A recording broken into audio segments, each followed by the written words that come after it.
From Keene in the Shire, the Liberty Media capital of the world, this is Daryl W. Perry, host of FPP Radio News for Saturday, November 28th, 2015. Silver is trading at $14.09 per ounce. Gold is valued at $1,058 per ounce. And according to BitcoinAverage.com, the average price of Bitcoin is $358.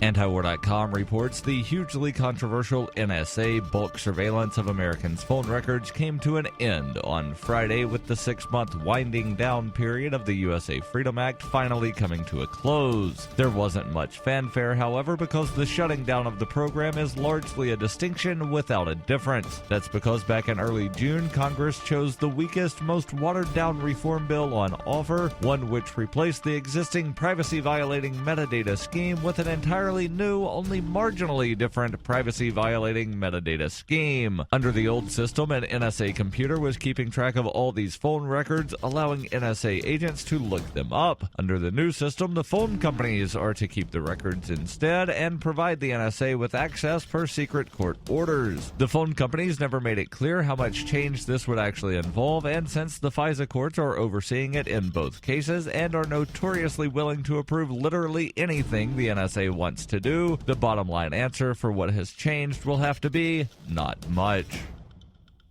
You can support FPP Radio by shopping online. Whether you're looking for precious metals, bitcoins, or books, you'll find that and more at shop.fppradio.com. Every purchase you make from one of my affiliates, like Namecheap and Amazon, at shop.fppradio.com helps fund FPP Radio. Or you can shop directly from FPP with Bitcoin in the Bitcoin store. That's shop.fppradio.com.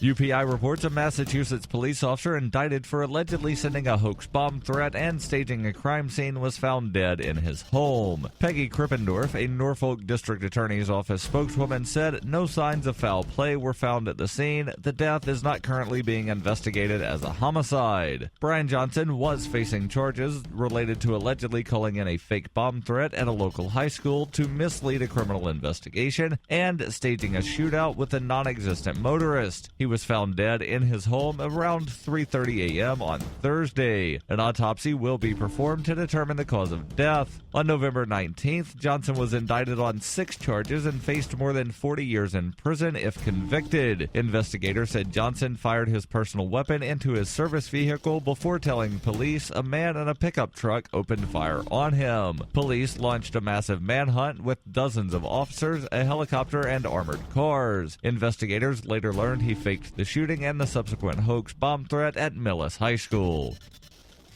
For nearly 40 years, Roberts & Roberts Brokerage has been a trusted source for buying and selling precious metals like gold and silver. They also take Bitcoin for precious metal purchases and have permanently removed the minimum purchase amount for all orders paid in the digital currency. Call Roberts & Roberts today for knowledgeable advice on buying and selling precious metals and a forward-thinking approach to new technologies. 800-874-9760 or visit online at rrbi.co.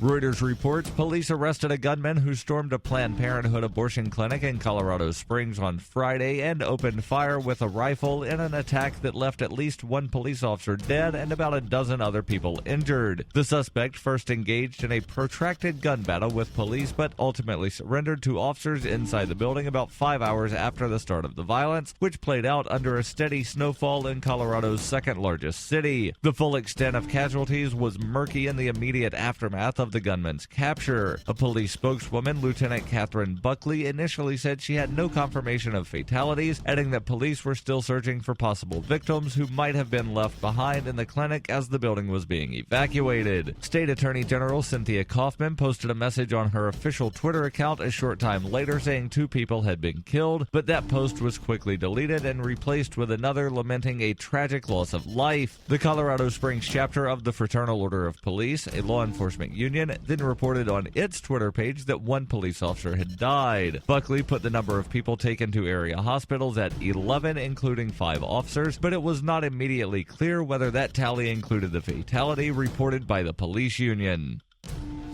This has been FPP Radio News, online at fppradio.com.